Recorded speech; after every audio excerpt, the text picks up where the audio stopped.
আচ্ছা, একটা কমেন্ট আসছে, আখি নাকি আমাদেরকে 500 টাকা দিয়ে রাখছে। হ্যাঁ রাখছে, আখি 500 দেয়নি তো 1000 দিছে। তোর মতো ফকির নাকি? তোর মতো ফকির নাকি বল? ওর কাছে তো 1000 টাকা থাকে, তোর কাছে কি সেটা থাকে? তোর তো বাজার করার টাকা নেওয়া লাগে আমাদের থেকে, তাই না? তোর বাসায় যেদিন গেছি আমাদের কাছ থেকে টাকা নিস ভিক্ষা করে, যাদের প্রমোশন করিস তাদের কাছ থেকে নিস ভিক্ষা করে, দেন হচ্ছে আতিফ নামের একটা ছেলে আছে ওর কাছ থেকে নিস ভিক্ষা করে, আরো অনেকজন আছে তোর যারা পরিচিত, ভিক্ষা করে তুই টাকা নিস। আখির কাছে তাও টাকা আছে, তোর কাছে তো তাও নাই। তুই কত বড় নির্লজ্জ! তুই তোর সতীনকে খোঁচাস সাথে আমাদেরকেও খোঁচা দিস কেন? হ্যাঁ, ভিউ কামাল লাগে তোর? ভিউ লাগে মানে কিরকম নির্লজ্জ হলে ডিভোর্স হয়ে গেছে সতীনের পিছে লাগে থাকে? কোন ধরনের নির্লজ্জ হলে এই মহিলা সতীনের পিছে লাগে থাকে, ডিভোর্সের পরেও এক্স সতীনকে নিয়ে পড়ে থাকে? কালকে কমেন্টে এসে ফেক আইডি দিয়ে মেসেজ দিয়ে বলতেছে ওর বাসায় নাকি থাকছি, এটা সেটা এগুলো বলতেছে। তোর বাসায় যে আমরা থাকছি তোকে আমরা টাকা দেইনি? তোর বাসায় যে গেস্ট হিসাবে গেছি, তুই যে পাটা ধরে তোর বাসায় নিয়ে গেছিলি, আমাদের কাছে কিন্তু মেসেজ আছে তুই পা ধরে নিয়ে গেছিলি আমাদেরকে তোর বাসাতে। তুই যখন ওই যে ওই আখির সাথে মিশলি, যেইকে ঝগড়া হয়েছে ওই আখির সাথে, ওকে দেখানোর জন্য আমাদেরকে পা ধরে নিয়ে গেলি। নিয়ে যাওয়ার 2 দিন পর আমাদের থেকে 3000 টাকা হাওলাত নিলি, সেই টাকা দিছিস। তারপর আবার কয়েকদিন পরে আবার যে টাকা হাওলাত নিলি সেই টাকা দিছিস। তারপর তোর সাথে আমার ডিল হলো যে এই বাসায় আসবো, নিচে থাকবো, তোকে হচ্ছে যেহেতু আমি রান্না করতে পারি না, আমার পেটে বাবু ছিল, আমি রান্না করতে পারি না, তোর এখানে টাকা দিয়ে খাবো। তার জন্য ফার্স্টে তোকে অ্যাডভান্স আমি 7000 টাকা দিছি। তোর মনে আছে? তোর বাসায় ছিলাম 20 দিন, তোর এই 20 দিনের মধ্যে আমাদের থেকে কত টাকা নিছিস? তুই যে কত নির্লজ্জ! তুই খালি তোর বাসায় থাকছি এটা বলছিস, তুই যে আমাদের কাছ থেকে কত টাকা নিছিস সেটা তোর মনে আছে? তোর মাথায় মানে সতীনের জামাইয়ের পেয়ারা খাইতে খাইতে খাইতে খাইতে মাথা পাগল হয়ে গেছে, সাইকো হয়ে গেছে। এই জন্য তোর কিছু মনে থাকে না যে তুই কার সাথে কি করছিস, কার থেকে কত টাকা নিছিস। আপু ওরে দেখতে মন চায় না, ওরে দেখলে বমি আসে, খালি আখিকে অপমান করে, খালি কালি কয় আর কি বিশ্ব সুন্দরী। মানে ওকে সামনাসামনি দেখলে আপনারা আখির থেকে, ও মানে আখির তো একটা চেহারার দিল গঠন আছে, ওর তো তাও নাই। তো যাই হোক, সবকিছুর প্রসঙ্গে আসি। ও বলে আমরা কেমন? তোর মা মনে আছে? তোর মা, তোর যে গর্ভধারিণী মা, তোর মা যে বলছে তুই যে আগে নেশা করে বাসায় ঢুকতি, রিপন নামের একটা ছেলের সাথে ভাগায় গেছিলি, সম্পর্ক ছিল তোর। রিপন না রতন না রিপন। তোর বাসায় যে ক্যামেরাম্যান ছিল সাইমন, হাজবেন্ডকে 2 দিন পর পরে বলছিস যে আরো লাগবে তোর খবর, আরো ক্লিয়ার করতেছি, সবকিছু ক্লিয়ার করব। তোর হাজবেন্ডকে 2 দিন পর পরে ঝগড়া লাগলে বলছিস আমি কিন্তু সাইমনের সাথে সংসার করে তোমাকে দেখাবো। আমরা কি একটা কথাও মিথ্যা বলতেছি? মানে তোকে যদি অনলাইন থেকে লাথি দিয়ে বের করা যেত না, পাবলিক তোকে লাথিয়ে বের করতো। তুই এত নির্লজ্জ একটা মেয়ে, তুই আমার সাথে লাগছিস, আমাকে খোঁচা দিছিস, তার জন্য আমি তোকে কয়টা কথা বলছি, অবশ্যই বলবো। আমাকে কেন খোঁচা দিবি? তুই আমার হাজবেন্ডকে হোয়াটসঅ্যাপে এসে আমার হাজবেন্ডকে কথা বলিস, আমার হাজবেন্ড তোকে ছাড়বে? আমার হাজবেন্ড যদি তোকে পায় একটা করে তোর চুল ছিড়বে। তুই তো জানিস রাকিব কেমন, তাই না? তুই একটা মেয়ে মানুষ হয়ে, তুই একটা লেসবিয়ান হয়ে তুই রাকিবের সাথে লাগতে যাস, আমার হাজবেন্ডের সাথে লাগতে যাস। আর কিরকম নির্লজ্জ! লম্বা ছেলে দেখলে ওর লোল পড়ে। ওর বাসায় যাওয়ার পর ও মা বলে যে, ওর মা সেটা বলে ওর সাথে নাকি বিয়ে দিত, আমার সাথে বিয়ে না হলে ও রাজাকে বলে চল রাজা আমরা একটু মিউজিক ভিডিও করি একসাথে। মানে কিরকম নির্লজ্জহীন একটা মহিলা তুই বোঝ। কমেন্টে তুই হোয়াটসঅ্যাপে মেসেজ দিছিস, ভয়েস দিছিস, এসে বলতিছিস যে হচ্ছে ভিডিওতে দেখাইতে। তোর এত সাহস, তুই কি বলছিস না বলছিস তুই ভিডিওতে দেখা। তোর এত সাহস, তুই একটু দেখায় দে। তোর এত সাহস, আই মুখ খোল। তুই আমাদের নামে কি কয়টা কথা জানিস? যেগুলাই জানিস সেগুলা তো খারাপ কিছু না। আমার ভাতারকে তো আমি 10-15টা বিয়ে করাই না। আমার ভাতারকে কি আমি 10-15টা বিয়ে করাই, নাকি আমি সতীন নিয়ে সংসার করি? আমরা খারাপ হলেও তোর মতো নির্লজ্জ না।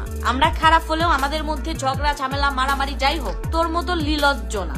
এই তোকে কি মারে না? হাত মারে তো একবার ছোট কাটে ফুলাই দিছিল, মনে নাই তোর? ভুলে গেছিস? মানে এখানে তিশার যারা ফ্যান আছেন, ফ্যান ফলোয়ার, তাদেরকে কিছু কথা বলতে চাই। 2-1জন, সবাই না, 2-1জনকে বলতে চাই যে তোমরা ওর আসল রূপ জানো না। ও কিরকম নির্লজ্জহীন, কিরকম মহিলা সেটা জানো না। যে কিরকম নির্লজ্জ মহিলা সেটা তোমরা জানো না। যদি জানতা তাইলে বুঝতা। আবার হচ্ছে ভয়েসে আমাকে ভয়েস দেয়, একটা করে ভয়েস দেয়, একটা ব্লগ মারে দেয়। তোর এত সাহস, ভয়েস দিয়ে ওয়েট করিস না কেন? আমার হাজবেন্ড মিরপুর 14তে বড় হয়েছে। ও বলে কি যে শেওড়াপাড়া থেকে নাকি বের করে দিছে। শেওড়াপাড়া আমার হাজবেন্ড চালাইছে, যাস ঢাকায় ঢুকিস একদম তো ল্যান্ডটা করে বের করে দিবে। নবীনগর থেকে বের করে দিছে বলছে, আর জ্বলে পুড়ে ছাই। আমার হাজবেন্ডের নামে ব্লেম দিস না। তোর মতো কি ওই কি 2 বউ লিয়ে থাকে না সতীন লিয়ে থাকে? তুই ঢাকায় ঢুকিস, আমার হাজবেন্ড না সৎ বাপের সাথে থাকে, না আমি সৎ বাপের সাথে থাকি তোর মতো। আমার হাজবেন্ড যদি তোকে ঢাকার ভিতর পায় তোকে ল্যাটা করে ছাড়বে, মনে রাখিস। আর আমি যদি তোকে সামনে পাই তোকে ল্যাটা করবো। মানে আপু যারা যারা আছেন তাদের উদ্দেশ্যে বলতেছি, মানে বিশ্বাস করেন ও এরকম নির্লজ্জ। ওর বাসায় যদি একটা মাস থাকেন, যদি দেখেন, তাইলে বুঝতে পারবেন ওই কোন ধরনের নির্লজ্জ। আপু তিশা একটা ডাস্টবিনের ময়লা, ওকে নিয়ে কথা বলো। ও বললো আর কথা, আখিকে কালি বলে, ও কি বলো। মানে ও বিশ্বাস করেন গাইস, ও যে কালি বলে না, ও আখির মানে আখির যে একটা রূপ আছে না, ওই লোকেরও যোগ্য না। ও যে মানুষকে নিয়ে এত বাজে বাজে কথা বলে, ও লোকেরও যোগ্য না। আর অনলাইন থেকে যদি ওকে আপনাদেরকে বলতেছি, মানে আপু ভাইয়ারা, আপনারা তো জানেন ও কেমন। ওকে যদি অনলাইন থেকে বের করে দেওয়া যায় তো লাথি দিয়ে, তাইলে বুঝতো, বুঝছেন। খালি বের করা যায় না লাথি দিয়ে অনলাইন থেকে। আর ভবিষ্যতে তো ভিক্ষাও জুটবে না, দেখেন। আমার এত কিছু না, যে শ্বশুর শাশুড়ির নামে, আপনারা তো সবাই সাক্ষী তাই না, আপনারা কিন্তু প্রত্যেকটা মানুষ সাক্ষী। পরে পার্সোনাল বিষয় আমাদের সাথে বলছে, শ্বশুর শাশুড়ির নামে এত গিবত, এত মানে নিন্দা, এত খারাপ কথা। হ্যাঁ, শ্বশুর ভালো না, ভিউজের লেগে এটা করে, বুড়ার দাড়িগুলা ইচ্ছা করে টান দিয়ে ছিঁড়া ফেলি, হ্যান ত্যান আগুন বাগুন। হ্যাঁ, তারপরে যে শাশুড়ির নামে এত কথা, তারপরে যে ওই বাসায় যারা যারা থাকে, হ্যাঁ মানে ওই বাসায় যারা যারা থাকে বলতে আমি বুঝতে চাচ্ছি যে আহাদের ভাই আছে, মানে আহাদের ভাইটাই আছে, যে বউদের কথা এত কথা, ওই বাসায় গিয়ে এখন এভাবে চাপা মেরে কেমনে থাকে? আর ওই মানুষগুলা কি মাটির মানুষ? ওর আমি একটা কথা বলি, আমি নাকি কি সব জামা কাপড় পরি, তিশা সুন্দর জামা কাপড় পরে। আচ্ছা আমি একটা কথা বলি, আমার এত দামি দামি ড্রেস পরার দরকার নাই। আমার দামি দামি ড্রেস কিনে বাসায় বাজার রাখার, বাজার যে থাকে না, এটার প্রয়োজন নাই। ভাই আমার হাজবেন্ড, আমার বউ যে বিখ্যাত আছে ড্রেস এনে পড়তে পছন্দ করে না, যেগুলো প্রমোশন আছে সেগুলো আমি যতটুকু আমার বউকে কিনে দিতে পারবো। ওগুলো আগে হচ্ছে আমাদের সচ্ছল ফ্যামিলি থাকতে হবে, যেন আমার কার কাছে ভিক্ষা না চাইতে হয়, বাসায় একটা মেহমান আইসা যেন তার কাছে আমার টাকা না চাইতে হয়, আমার যেন সাফা না মারতে হয়। গাইস, আমার 2-3টা দোকান আছে, আগে সচ্ছল থাকবো। আমার জামাই, আমি যদি বাসায় ছিঁড়া কাপড় পরেও থাকি, তারপরেও আমার জামাই অন্য বেটির দিকে তাকাবে না। ওর দামি দামি ড্রেস পরা লাগে কেন জানেন? ওর জামাই 2-4টে বিয়ে করে আর সবসময় মেকআপ করে থাকে, তারপরেও কাজ হয় না।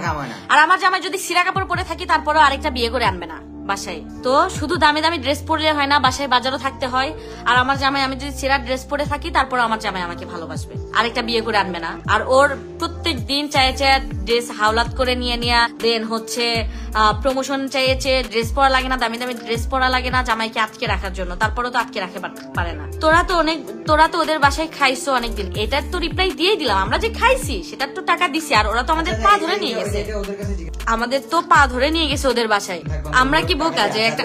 আর মেন কথা কি জানেন, আমি নিজেই রান্না করে খাইতাম, আমার পেটে তখন বাবু ছিল, আমি রান্না করতে পারিনি। রান্নাঘরে গেলে একটু রান্না করার পরে মাথা ঘুরতো, বমি আসতো, তো আমি রান্না করতে পারিনি। সেই জায়গাতে ওদের সাথে যখন আমরা গেছি, একটা হয়ে গেছে, দেন হচ্ছে ওরা টাকা হাওলাত নিচ্ছে, তো ভাবলাম টাকা দিয়েই খাই, সমস্যা কি? টাকা হাওলাত দিয়ে দেয় না, তো ভাবলাম একবারে ডিল করে একবারে খাই, 1 মাস, সমস্যা কি? তারপর আমরা একটা কাজের আপা রেখে দিই। এই যে দেখেন, অনেকজনকে ধরে নিয়ে, প্রিন্স মামুনকে ধরে নিয়ে গেছি, অপুর কয়েকদিন পর পরে এটা হয়, অনেক সেলিব্রিটির অনেক কথা হয়, কিন্তু ওর মতো বস্তি কিনে কেন কথা বলি, বুঝছেন না? কয়েকদিন পর পরে ভিডিওতে আসবে, ওর এক্স সতীনকে খোঁচা দিবে, তো দিবে, সাথে আমাদেরকে খোঁচা দিবে। কেন রে বোন? মানে তোর লিবিয়ান কি ভিউ কামায়? তোর তো ইনকামের কোনো সোর্স নাই। আমার জামাই ট্রেডিং আছে, আমার জামাই এজেন্সি করে, আমার জামাই ওয়েট গেইন বিজনেস করে, আমার জামাই গেমিং আছে, মানে সবকিছু আছে আমার জামাইয়ের। আমার জামাই যদি ভিডিও না করেও থাকে, তারপরেও টাকা ইনকাম করতে পারবি। তোর কি আছে?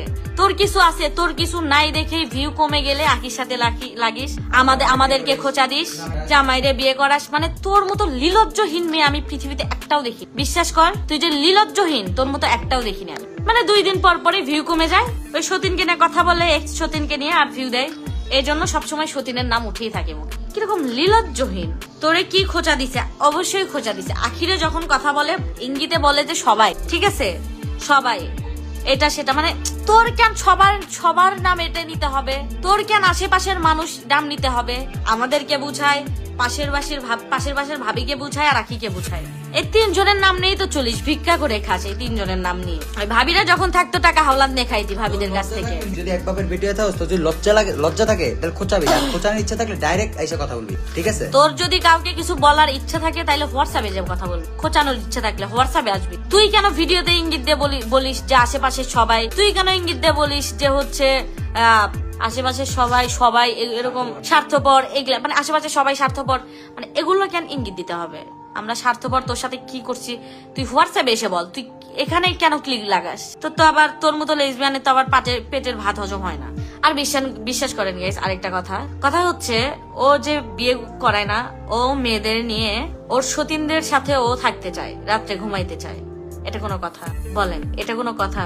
ওর সতীনদের নিয়ে ও একসাথে থাকতে চায়, লেসবিয়ান গিরি করতে চায়, এটা কোনো কথা?